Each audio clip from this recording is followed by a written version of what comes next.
चक्रव्यूह। चक्रव्यूह में अभिमन्यु का फंसना और अभिमन्यु की मृत्यु होना, ये सब तो आप जानते ही हैं। पर क्या आप जानते हैं अभिमन्यु की मृत्यु जानबूझकर मांगी गई थी और अभिमन्यु की मृत्यु स्वयं उसके पिता ने मांगी थी। अभिमन्यु के पिता चाहते थे कि वो सिर्फ और सिर्फ 16 साल तक ही जिए। क्या कोई पिता ऐसा कर सकता है? और कितना सच है इस कहानी में, चलिए आज जानते हैं। अगर अभी तक आप ये सोच रहे हैं कि अभिमन्यु के पिता यानी अर्जुन ने उसकी मृत्यु मांगी थी, अर्जुन चाहता था कि उसका पुत्र सिर्फ और सिर्फ 16 साल तक जिए, तो आप गलत हैं। ये कहानी जुड़ी हुई है अभिमन्यु के पूर्व जन्म के पिता से। तो चलिए सुनते हैं आज की कहानी। जब महाभारत का युद्ध का 13वां दिन चला हुआ था और कौरवों को ऐसा लगा कि वो पांडवों को नहीं हरा पा रहे हैं, तो उन्होंने अधर्म का साथ लिया और उन्होंने एक ऐसे चक्रव्यूह की रचना करी जिसमें वो युधिष्ठिर को फंसाकर मार सके। अगर युधिष्ठिर मारा जाएगा, क्योंकि वो मुखिया थे पांडवों के, तो सारी सेना को खुद ही वहाँ पर हथियार डालने पड़ेंगे। कौरव सेना जानती थी कि चक्रव्यूह तोड़ना सिर्फ 5 ही लोगों को आता है, जिनमें से 2 लोग थे श्री कृष्ण और अर्जुन। उन्होंने चक्रव्यूह की रचना की और अर्जुन को धोखे से दूसरी तरफ बुला लिया, जिससे कि चक्रव्यूह में फंसने वाला इंसान अब जो बचेगा वो बाकी 4 पांडवों में से कोई होगा। और उन 4 पांडवों में से किसी को भी चक्रव्यूह तोड़ना नहीं आता था। श्री कृष्ण और अर्जुन को आता था। अब श्री कृष्ण तो अर्जुन के सारथी थे, तो वो दूसरी तरफ मैदान में जानबूझकर फंसा लिए जाते हैं, जिससे कि उनका ध्यान चक्रव्यूह की तरफ ना जाए और उन्हें पता ही ना चले चक्रव्यूह की रचना हुई है, और इधर वो बाकी 4 पांडवों को उलझाकर इस युद्ध को जल्दी से जल्दी समाप्त कर दें। जब युधिष्ठिर उस चक्रव्यूह में जाने के लिए तैयार हो जाते हैं, तो उनके सामने एक बालक आता है। ये बालक होता है 16 वर्ष का अभिमन्यु। वो कहता है, काका श्री, इस चक्रव्यूह में मैं अंदर जाऊंगा, आप नहीं। युधिष्ठिर बड़े परेशान हो जाते हैं। वो अपने इतने छोटे प्यारे भतीजे को कैसे जाने दे सकते थे। वो उसे साफ साफ मना कर देते हैं। वो कहते हैं, मैं आगे जाऊंगा और तुम सब पीछे से मेरा साथ देना। पर अभिमन्यु ये बात नहीं मानता है। वो कहता है, काका श्री, मैं चक्रव्यूह को भेदना जानता हूँ।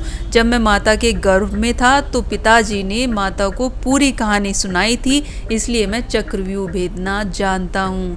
यहाँ पर अभिमन्यु एक सच छिपा जाता है कि वो चक्रव्यूह में जाना तो जानता है, पर वो वापस आना नहीं जानता, क्योंकि जब अर्जुन उसकी माँ सुभद्रा को कहानी सुना रहे थे चक्रव्यूह भेदने की, तो सुभद्रा बीच में सो जाती है। इसीलिए अभिमन्यु चक्रव्यूह में घुसना तो जानता है, पर चक्रव्यूह से बाहर निकलना नहीं जानता।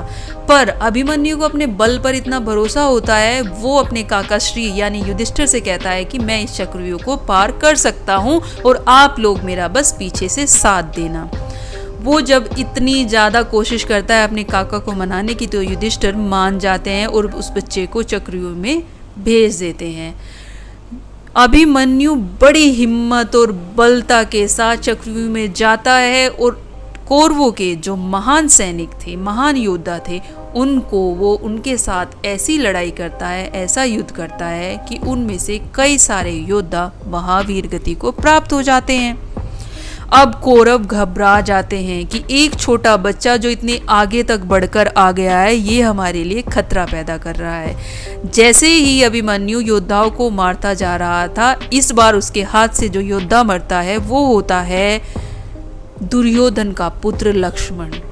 जैसे ही दुर्योधन के पुत्र लक्ष्मण की मृत्यु होती है, दुर्योधन तिलमिला जाता है। अब वो ना धर्म देखता है, ना इंसाफ देखता है, ना समय देखता है, ना ये देखता है कि ये सिर्फ एक बच्चा है जो सिर्फ 16 साल का है।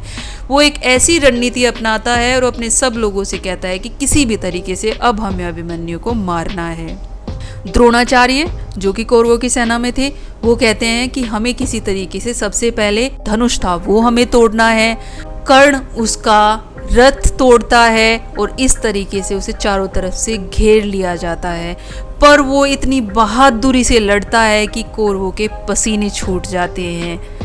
कर्ण जो कि उसकी वीरता से मनी मन बहुत खुश था, पर क्योंकि उसे साथ तो दुर्योधन का देना था, आखिरी वक्त में जब उसका धनुष भी टूट जाता है, उसका जब रथ टूट जाता है, तो अभिमन्यु अपने रथ के पहिया को लेकर उससे लड़ने लग जाता है कौरवों से, पर वो भी उसे बचा नहीं पाता। आखिर में कर्ण तलवार उसके पेट में भोंक कर उसे मृत्यु के हवाले कर देता है। पर जब उसके पेट में कर्ण तलवार भोंक रहा होता है तो कर्ण उसके कानों में बोलता है कि आज तक एक लड़ाई जो अर्जुन और मेरे बीच चली हुई थी कि सबसे शक्तिशाली कौन है, वो आज तुमने खत्म कर दी। हम दोनों शक्तिशाली नहीं हैं। इस दुनिया में जब जब महाभारत का जिक्र होगा, सबसे शक्तिशाली योद्धा अगर कोई माना जाएगा तो वो तुम माने जाओगे। एक 16 साल का बच्चा जिसके सामने पूरी कौरव सेना अपने घुटने टेक देती है, उससे ज़्यादा शक्तिमान भला कौन हो सकता है। ये तो कहानी थी अभिमन्यु मरा कैसे। अब बात किसने मांगी थी उसकी मृत्यु? क्या अर्जुन ने मांगी थी? नहीं, ये मृत्यु मांगी थी उसके पूर्वजन्म के पिता चंद्रदेव ने। जब ये तय हुआ कि श्री कृष्ण को मनुष्य का अवतार लेकर धरती पर जाना है, तो सभी देवताओं ने उनका साथ देना शुरू किया और अपनी तरफ से कुछ देवताओं ने बोला कि वो भी इंसान रूप में पृथ्वी पर जन्म लेंगे और श्री कृष्ण का साथ देंगे। कुछ ने अपने हथियारों से या दूसरी चीज़ों से श्री कृष्ण का साथ दिया। जब बारी चंद्रदेव की आई और उन्हें बोला गया कि आपको अपना बेटा पृथ्वी पर भेजना होगा, तो चंद्रदेव तैयार तो हो जाते हैं, पर वो कहते हैं कि मैं अपने बेटे का वियोग ज़्यादा दिन बर्दाश्त नहीं कर पाऊंगा। मैं सिर्फ 16 साल के लिए ही अपने पुत्र को ज़मीन पर भेज सकता हूँ जब वो श्री कृष्ण का साथ देंगे। और वही होता है, जैसे ही अभिमन्यु के 16 साल समाप्त होते हैं तो उसके साथ ये घटना घटती है। श्री कृष्ण को इसके बारे में पहले से पता था, इसीलिए जब जब अभिमन्यु श्री कृष्ण से पूछता था कि वो उसे चक्रव्यूह से वापस आने का रास्ता बता दे, तो श्री कृष्ण उसकी बातें टाल जाया करते थे और उसे कभी भी उन्होंने चक्रव्यूह से निकलने का रास्ता नहीं बताया, क्योंकि श्री कृष्ण जानते थे कि अभिमन्यु की आयु सिर्फ 16 वर्ष है और चंद्रदेव ने ऐसा ही मांगा हुआ था कि उनका पुत्र सिर्फ 16 साल तक ही पृथ्वी पर रहे। इसीलिए ये कहानी जो रची गई, अभिमन्यु का नाम हुआ, अर्जुन का नाम हुआ कि उसने चक्रव्यूह इतना ही सिखाया था और अभिमन्यु ने इतना ही सीखा था। पर इसके पीछे का सच ये है कि चंद्रदेव यानी अभिमन्यु के पूर्व जन्म के पिता, उन्होंने उसका जीवन मांगा ही इतना था। यही थी अभिमन्यु के जीवन की कहानी। राधे राधे।